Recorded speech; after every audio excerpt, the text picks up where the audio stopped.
Hi అండి, అందరికీ నమస్తే. Welcome to my channel. ఈరోజు గోధుమ రవ్వ ఉప్మా చేస్తున్నాను. చూద్దాం. నాటు రవ్వ అని కూడా అంటాం కదా. ముందుగా నేను ఒక గ్లాస్ మీద కొంచెము గోధుమ రవ్వ తీసుకున్నాను.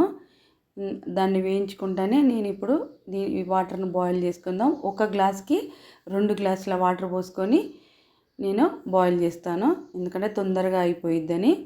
ఇప్పుడు ఈ గోధుమ రవ్వను మనం వేయించుకుంటున్నాం కదా.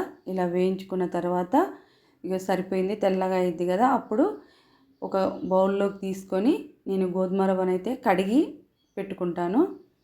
ఇలా కడిగి పక్కన పెట్టేసుకొని ఇప్పుడు మనము ఇప్పుడు వేయించుకున్న దాంట్లోనే ఆయిల్ వేసుకొని ముందు శనగపప్పు వేసుకుందాం.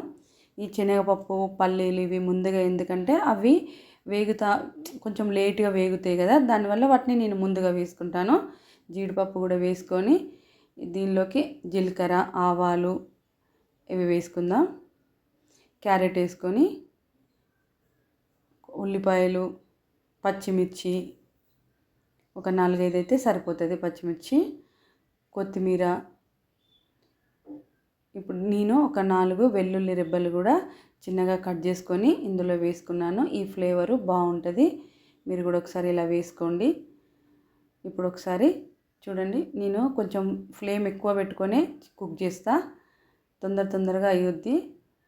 చివరిలో ఫ్లేమ్ తక్కువ పెట్టుకోవాలి. ఇంకా కరివేపాకు కూడా వేసుకొని ఇప్పుడు సాల్ట్ వేసుకొని ఒకసారి మళ్ళీ వేయించుకుందాం. సరిపోయింది చూడండి, మంచిగా వేగిపోయినాయి. క్యారెట్ కూడా, పప్పులు కూడా మంచిగా వేగినాయి.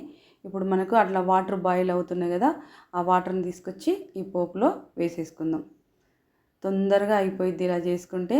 ఇప్పుడు మనం ఈ గోధుమ రవ్వను ఇందులో వేసుకుందాం. గోధుమ రవ్వ అంటాము మేము, నాటు రవ్వ అని కూడా అంటాం దీన్ని.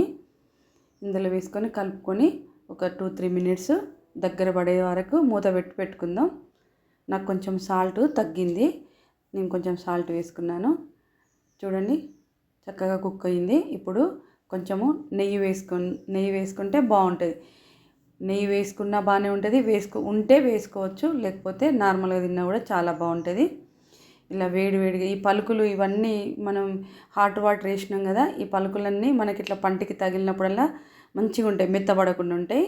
ఇలా చూడండి ఒకసారి. మీకు నచ్చినట్లయితే సబ్స్క్రైబ్ చేసుకోండి, లైక్ చేయండి, కామెంట్ చేయండి.